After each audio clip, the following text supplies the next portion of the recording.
With Europa Universalis 4 King of Kings already out, we have the new Persian Zoroastrian path that we shall be exploring today, and for just 15,000 likes we're going to be continuing this campaign if we get this like goal in the first week. So I know you guys are interested in seeing the full potential of the Achaemenid Empire. Bring back the old Persian borders, you say? Don't mind if I do, because we got an achievement for it too. Hey, that rhymed. You know what that means? If that rhymed, it means you subscribe to the channel, eh? That's how it works, bro. I don't make up the rules, okay? I don't make up the rules. Technically, there's 3 separate legacies you can have as the Persians based on which nation you form Persia as, be it the Timurids or Ajamis, which is the Timurid legacy, Ardabil, which is technically the historical way of doing it because the Safavids are the ones that restored Persian rule under the Shia banners, or the Karakoyunlus, which is essentially the Turkomans. These 3 separate legacies will influence some things at the start of the campaign whenever you form Persia, but not all the things. And I've already done my Ardabil run where we stayed Shia. Today I want to go Zoroastrian, and I think I'm going to do it as a gem. It's a ton easier to do it as the Timurids, obviously, but I'm not going to bother as the Timurids. I'm just going to do it as a gem because I want to have a little bit of a challenge personally. If I just start at the Timurids, I essentially have the entire area from the very freaking beginning, so then it's 1,000 times easier. Let's actually have some fun in the process, right? Our starting situation is pretty tough, but not impossible. It's, I'd say on par with Ardabil. Some people think that Ardabil's difficult. I don't think so, because Ardabil starts with cores on provinces, and at the start of the campaign they have in fact the best armies in the world. Look at that, 3.07 morale compared to everybody else around. That is insane, man. And you can actually get more than that before you start your wars, so you can have insanely good troops. Once you merc up, you can win your wars against Karakoyunlu very easily. I hope you guys watched my video already. If I haven't released Ardabil one, it's probably gonna come roughly a week after this one comes, because I'm gonna decide which video I release first based on which religious path I feel would be most interesting to people. And it might be Zoroastrianism actually that I release first. I don't know. Now, of course, we're going to give the +1 mana privilege from the get-go, and that's it. No other privileges. The reason for this is because we want to have as low of influence as possible. And I know I said that, and I literally just got this one here. But it's fine. Don't worry about it. We're actually going to go for this one. Don't care about the claims too much, but we get 50 admin, and that's going to be of help. And of course, seize the crownlands. So it's fairly low, the influence, meaning we're going to get more crownlands when we annex provinces from our enemies. We will either focus on Karakoyunlu or on the Timurids at the start of the campaign. It really depends on how RNG deals with us. Remember, the Timurids start with cores on the entirety of our nation because from a historical perspective, Ajam is a breakaway area of the Timurid Empire under the leadership of Shahrukh, one of the greatest leaders of the Timurids, who, by the way, never called themselves the Timurids. We called them that. They likely just called themselves some version of Mongolians. They were Uzbeks, essentially, that conquered these lands at the times of the Mongol invasion, and eventually they formed the Mughal Empire, which was called the Mughals because it was established by the Mughals, which is an Indian version of saying the Mongols, from the Timurids, who likely also called themselves the Mongols. Anyway, I digress. Ajam, that's why they have their starting leader here, also a Timurid dynasty leader, and why we can form the Mughal Empire, or we can reclaim Timur's legacy, essentially restore the Timurids if they do disappear from the map. But no, of course, we're going to stay down the Persian path. And now let's also get the core creation cost reduction -5%. Let's adopt the title of Khalifa and enforce religious unity. We did that so we get the 7.5% extra morale of armies from having less piety. We're also going to be recruiting the Free Company in Sava, and we're going to be getting a Generalicus. There you go. He is okay. He's not too bad. I was hoping for 1 siege pip, but 4 shock is not bad overall. Hopefully we get some discipline or morale of armies. We have a morale of armies, but he's a little bit expensive. Ooh, that's a tough one. That's actually a tough one. We don't really have any good ones. Let's go for the defense. Sure, maybe it's going to help us out a little bit. Let's see. A lot of nations around us want to ally us. Akoyunlu, one of them, and we could probably use Akoyunlu in our war against Karakoyunlu and divide them like broskis, but I'm not going to give him anything actually.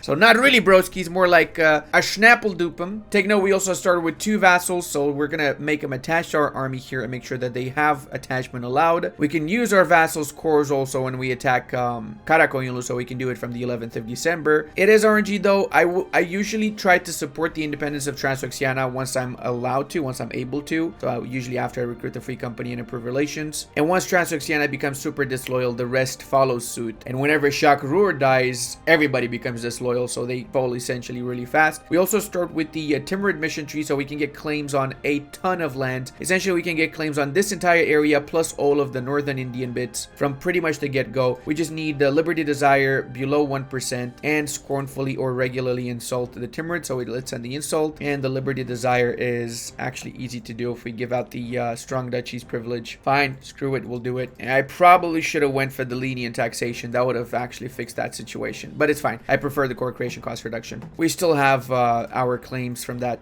estate agenda, so we have what we need in order to start the war. So we need to take either Tabriz and Amol to form Persia, or we have one war against the Timurids and we take Yazd, Shiraz, and one of these areas here. Nobody province is there. Nogai can also be a pretty good ally a lot of the times, but take note, they might drag you into some wars, so you got to be careful not to accept any of their war calls, or better yet, just make sure you have this selected so you don't join any offensive wars. Don't think that's going to be an issue though. They're likely going to get attacked. So let's consider the Nogai alliance a temporary one. Another very temporary one is Shirvan. We're doing it to get less aggressive expansion with them, since we will be essentially eating all of this land, and once we've eaten all that land, we cancel the alliance and we eat them up as well. They have a Zoroastrian great monument here, the Baku Ateshga, which gives fire damage and fire damage received reduction, as well as 10% discipline as long as we are Zoroastrian and the province has been converted to Zoroastrianism as well. Now that we got the mercenary company, as always, we can support the independence of Transoxiana. There's a little bit of a double-edged sword though, because if they declare their independence war, they will drag us in. So we got to make sure that we just use it to boost up the liberty desire of the other boyos around, and we make sure that Transoxiana is disloyal as long as possible, right? Okay, we built up to land force limit and we can prepare for war, which is going to give us claims on a lot of lands here, including Timurid and Sirhind lands, which we will not use for the time being. Take note, all of these permanent claims disappear if we choose to go down the Persian path, so they're temporary, kind of. What I normally like to do is I like to attack Karakoyunlu first, which allows me to get a huge chunk of land from it, and as such consolidate my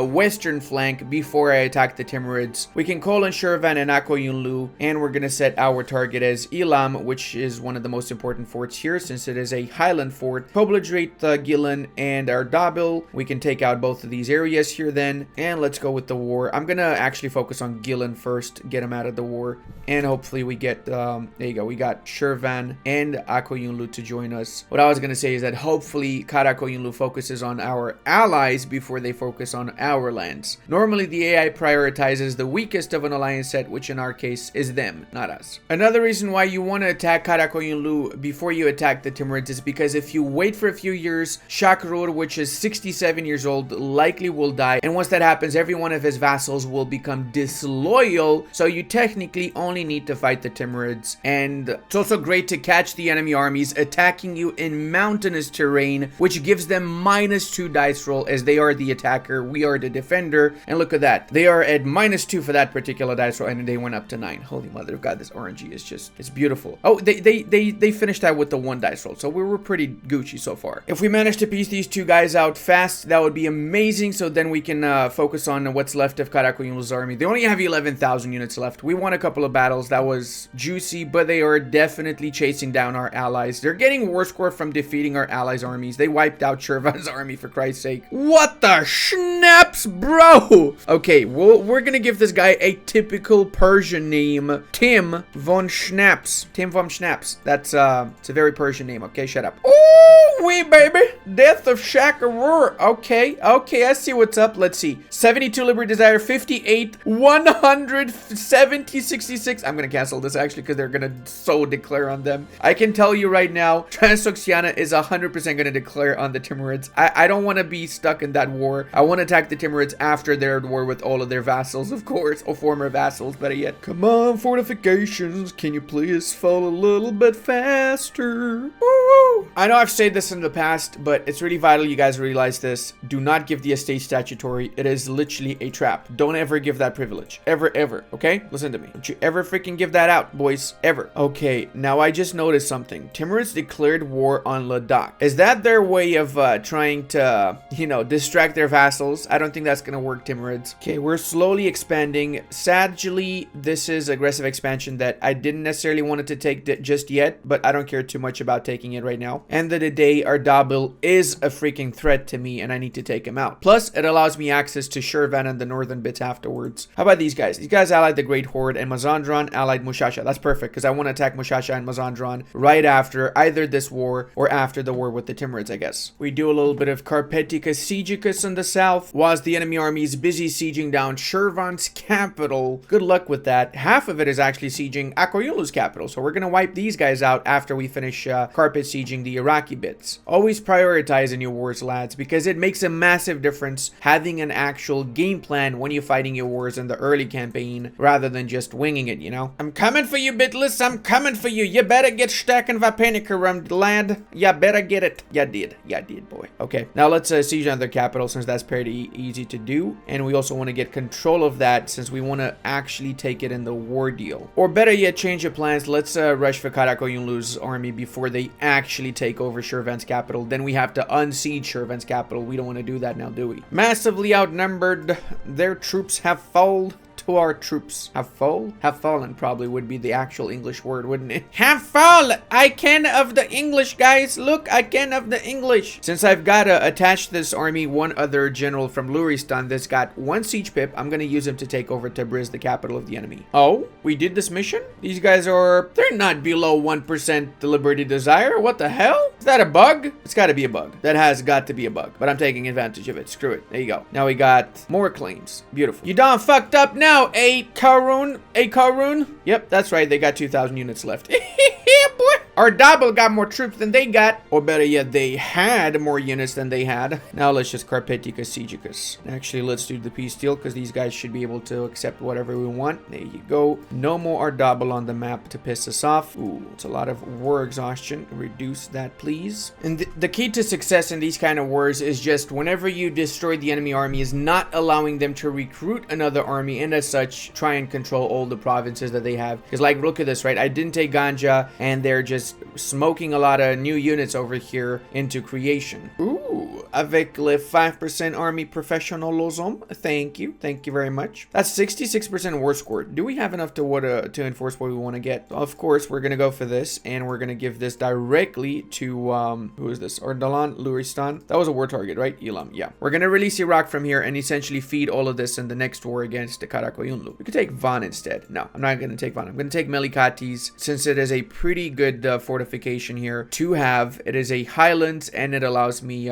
even closer access to the Georgians. Sure, there's one more province between me and the Georgians, but if rebels enforce and this becomes Armenia, that is just a free buffet, really. Oh, sweet. We're the first ones to get military tech 4 because we did focus on this, so we got a little bit of extra boost to our military. We don't have any other advisors just yet because I cannot afford them. I don't want to take any loans in this run. That's another side thing just for myself right there, not getting any loans. I don't know if it's gonna happen or not. Maybe I will take loans, but I'll try my best not to take any loans. Hey, we actually went up to 10% crown lands from just taking the 2 provinces from Gillen and Ardabil. We could sell that because we're gonna take a lot of lands from Trebizond. How much, from Karakoyunlu, how much will we get then if we took the lands now? That would give us roughly 6% crown lands. Nah, it's fine. We're not gonna sell it. All right, so we got 86% war score, but we can actually take all the lands that we want to take. So I'm gonna piece them out now like this. It's gonna piss off both of my allies since I'm not giving either of them anything. But do you know what? Look at his face. Is this the face of somebody who gives a schnapps if their allies are happy or not? No, I don't give a schnapps. Okay, not my problem. We're up everything with the exception of Kazabadababadabu, which is gonna be Iraqi lands, and we can do expand a jam noise as well as what is this? Koi? Yeah, sure, we can core up Koi. You guys want to know what Koi means in Romanian?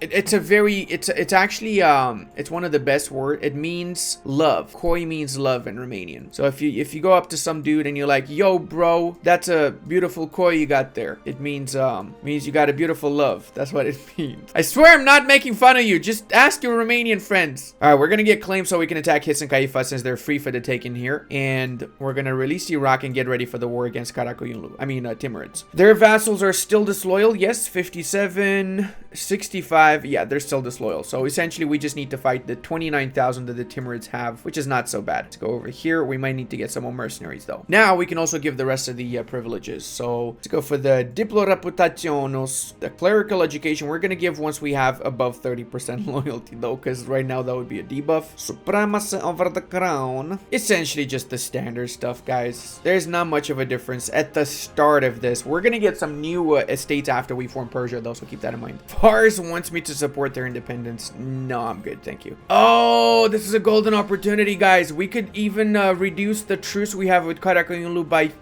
down to 5 years, and we can attack Mazandran and take all of the lands from Mazandran and Mushasha, so we can form Persia without any of the lands in Timurids, I guess, right? Do we need anything from them? We might need Yazd, if I'm not mistaken. Yeah, we do need to take Yazd from them. Okay, no problem. Let's do this now then, so we can basically not need to do any more wars in this area for quite a while, and then after we attack the Timurids, by the time we attack them, we might be lucky and they might be at war with their vassals too. Remember, guys, always mold yourself on your RNG. I had completely different plans at the start of this campaign, but I'm just going along with whatever is thrown at me and taking the best options available to have the best campaign, right? Because their capital just moved to this province, it didn't even have enough time to get the garrison that it could have gotten, so we're gonna get a lot of war score against them. I could go for a white peace, but I could also go for some money, 230 ducats, and the truce is just a couple of years longer, so I think I'm gonna go for that instead. Let's start pushing into Mushasha's lands. What the hell, man? They already got the fort? Bro, come on. How did the walls fall already? And we're gonna have to go back in that case and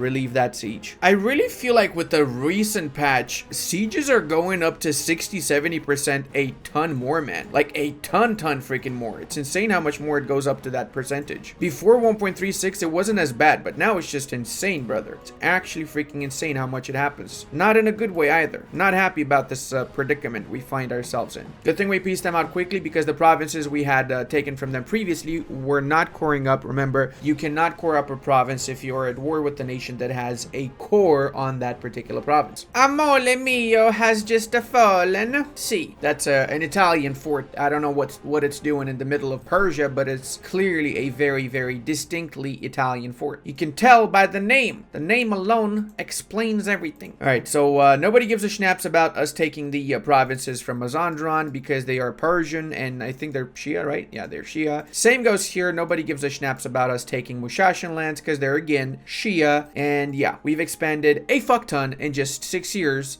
doubled, almost tripled in size, and we've got basically no coalition because we've expanded into Shia provinces and provinces of our primary culture. Now, coring up, that's going to be an issue because we're lacking the admin points, but we'll get there. We could upgrade some centers of trade. Okay, why not? We also have the Golistan Palace now, which is a brand new monument. Now, at level 3, this thing is going to give Splendor +2 and Diplo Reputation +2, so he's fairly average, I'd say. Average at best. Another monument we start with is the Global Legitimacy as well as Monthly Splendor +1.5, so we can get a lot of splendor from these monuments and some prestige from missionaries. One of the monuments that I think is a little bit underrated is this one, the Devriji Hospital, though, because it gives reinforcement speed as well as innovativeness gain +33%, so the sooner you upgrade this to max, the faster you get your innovativeness up to 100. Okay, now we have all the provinces we need with the exception of Yazd. So next war is going to be against Yazd. It's got to take care of these rebels and get ready for that war now. We could ally Delhi and Uzbek. I guess these two are pretty decent options considering that we need some allies in the future, right? We still have 2 more. Okay, so we're going to go with Uzbeks, and who else are we going to go for here? That's the real question now. We can ally Karakoyunlu again. What? Okay.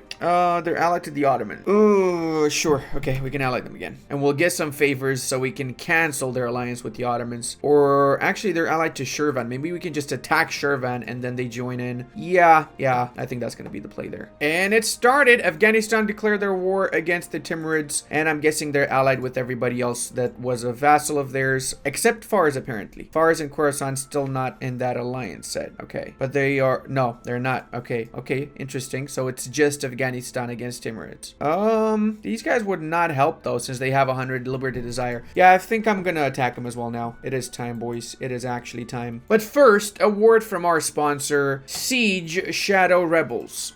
Take them out is what I'm saying here. Holy mother, I've got a ton of rebels. Why didn't I release Iraq when I wanted to? Wait, what? Bidlis is also a core of Iraq? No shot. No freaking shot. And I core that. I didn't know it's a core of theirs. Oh, wow. Did Iraq get more provinces, or is it just my imagination? I don't know. It's fine. We're still releasing them. Mistakes were made, but it is AOKKK. Look at that. Look how juicy that is, boys. To tag these boys, give back to our Iraqi Vasalski. Since we have no freaking manpower whatsoever, we're gonna hire the Grand Company. Take note, you get a new free company and the Grand and Independent Company after you've gotten 150 development. We got 230 now, but once we reached 150 prior to the first annexation of Karakoyunlu lands, we were able to recruit more mercenary companies. It's just how it works. Now, once this company has a little bit of morale ready, we will be attacking our arch enemies in the Timurid lands. They've got 24,000 and they're still going down because Delhi, which is fighting against them, is actually freaking winning. It's good for us, of course. Actually, you know what? Screw it. I'm gonna attack them. Since I don't need to worry about their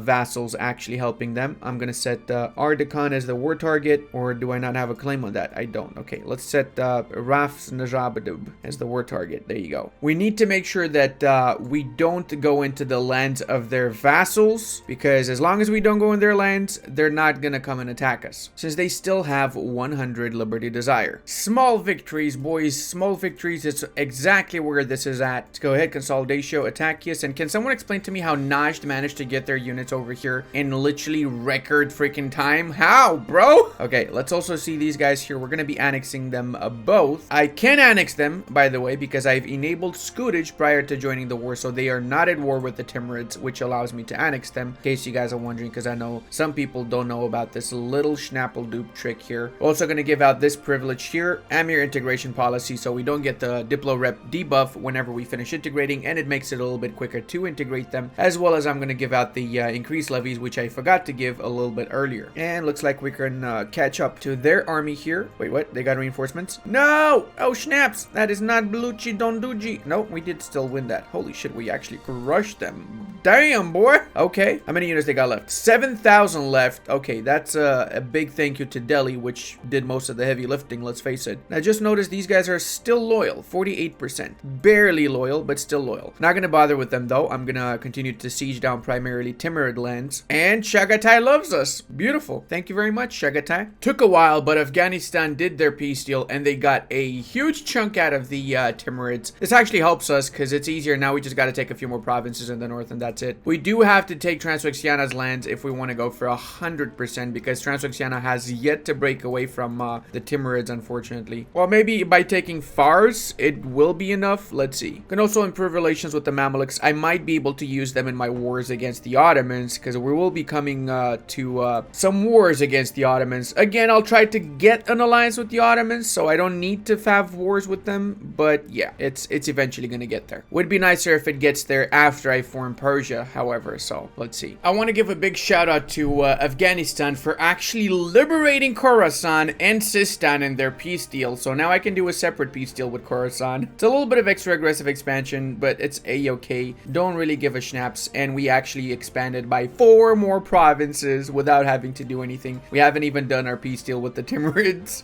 84%. I'm so curious to know if we can do the deal now. We can do the deal, but I'm a little bit greedy. I kind of want to take more lands. I want to go for 100%. I can go to 99%, 127, 122, and coalition, basically the Timurid area. Is that going to be the provinces I need, though?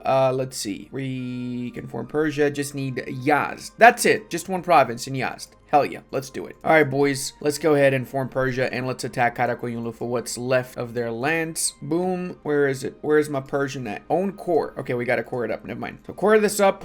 We might as well do it whilst we're with Karakoyunlu, right? Don't mind also getting some monies, since we're gonna need some more monies, right, for these campaigns we got here. And now Attackius Maximus. Baghdad is the capital. Quite poetic, isn't it? And let's destroy what's left of Karakoyunlu. Can we actually fully annex them in one war? I'm curious now. I don't think we can fully annex. No, they would still have 2 provinces left. It's fine. No big deal, though. Every time I'm playing in the Persian area, I think of that sketch from Mad TV, you know, with the Moed Gomez, the hairy Persian guy. You guys know that one? Pretty funny sketch. I love Mad TV. All right, let's do this and let's core up and let's form the Persian nation, boys. Hello. New traditions and ambitions. Finally, we are the Persians and we're a cat and we're purring. Establish the Italian name. Sorry, the Iranian name.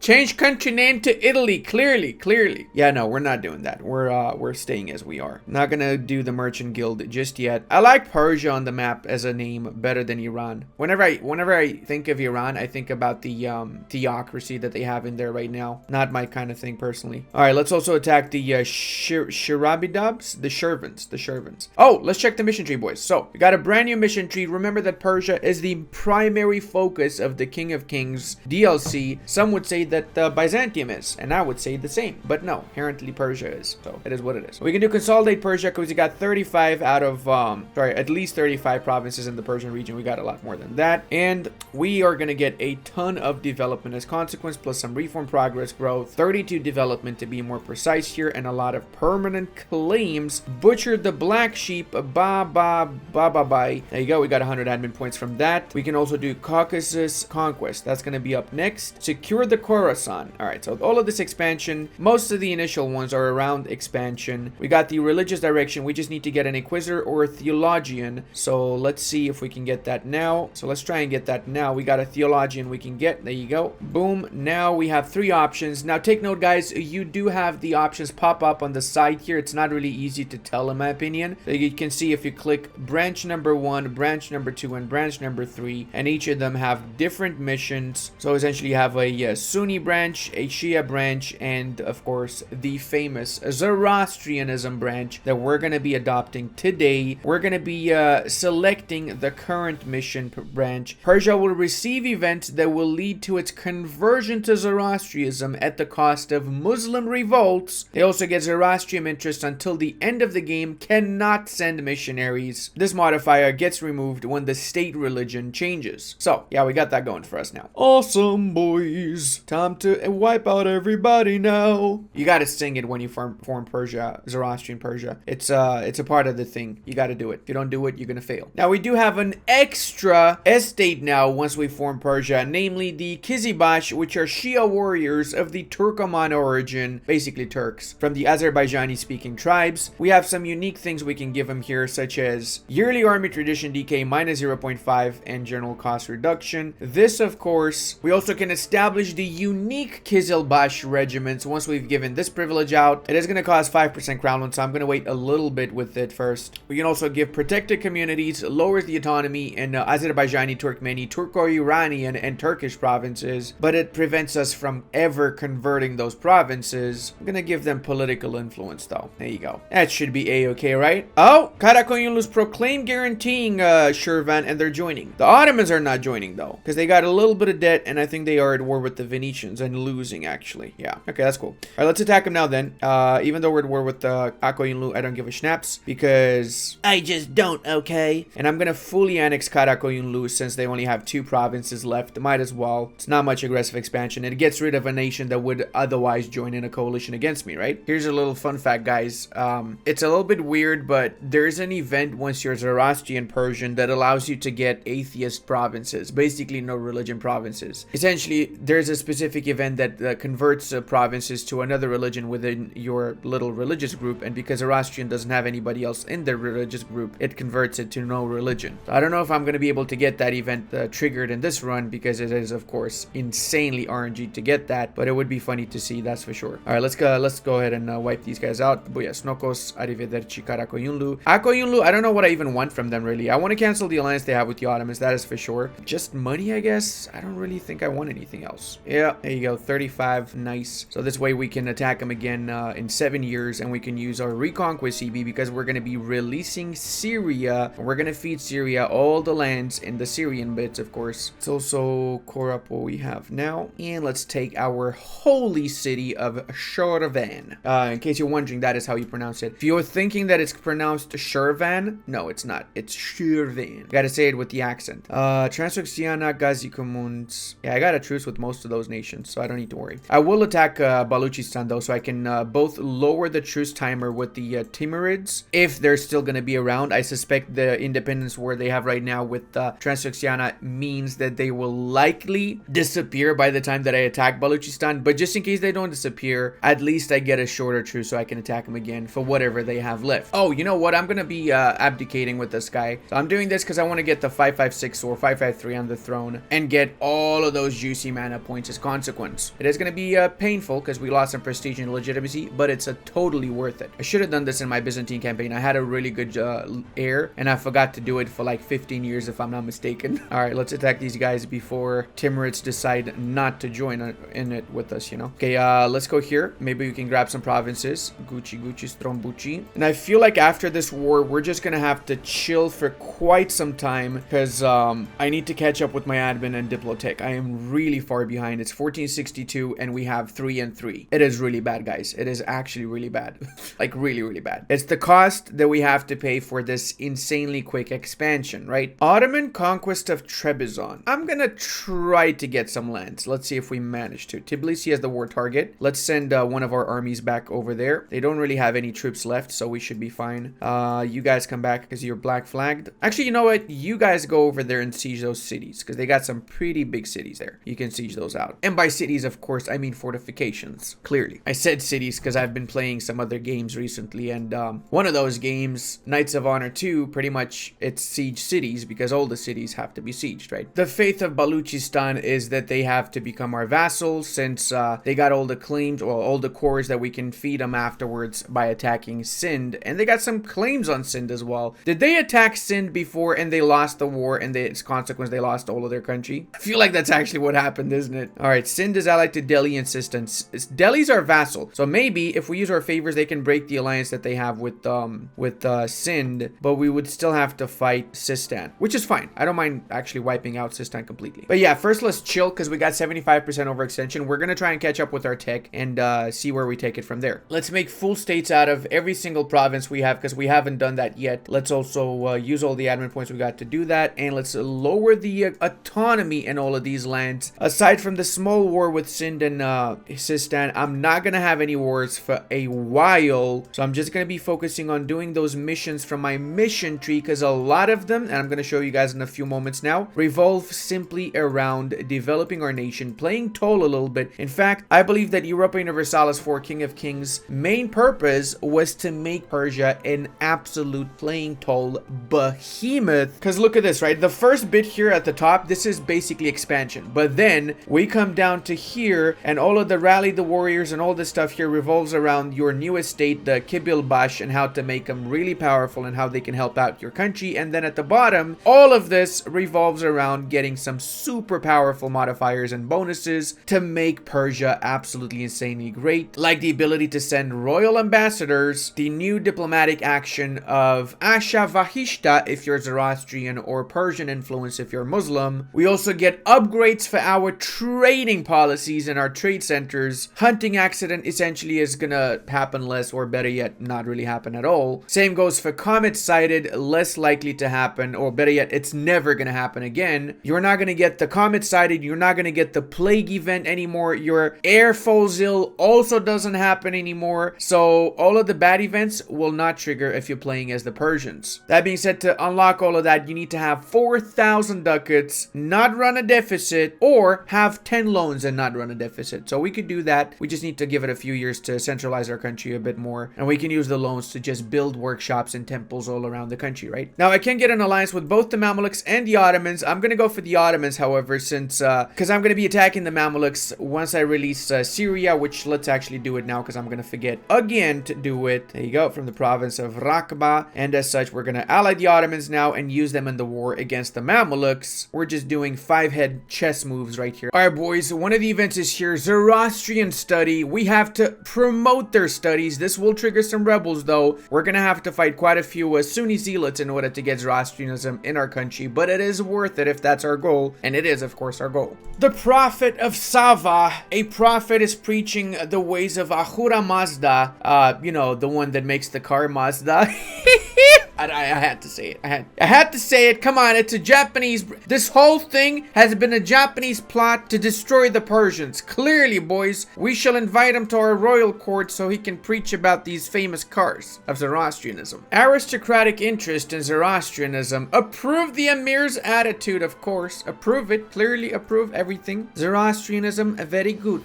And here it is, boys. The ulema revolts. We have to win this war. We have to prevent the ulemas, the rebels, from enforcing their demands. If they do, we will not be able to become Zoroastrian. But if we do destroy them, then we will become Zoroastrian. So we just got to take out a few rebel armies, let's say. That's all. That's what we got to do. We got the manpower for it, though. We got some from the event as well, so we got a lot of manpower to deal with it. So let's get some more units. We need to have enough soldiers to fight these rebellas. Plus, we can go up to 48 force limit, so we're going to get as many as we can. The prophet shall remain in the royal court, even though we get some rebels. It's a-okay. Let him stay and teach us the ways of Zoroaster. Oh, we can do this, so we get a general that's got an extra 2 shock. So that would be this guy. Oh my god, he's absolute dog shit. 80 tradition general. Are you freaking kidding me right now? Wait, no, that's not him. Is it this guy? Oh, my bad. It's this homie here. Okay, he is not so bad, actually. He's actually pretty good, to be fair.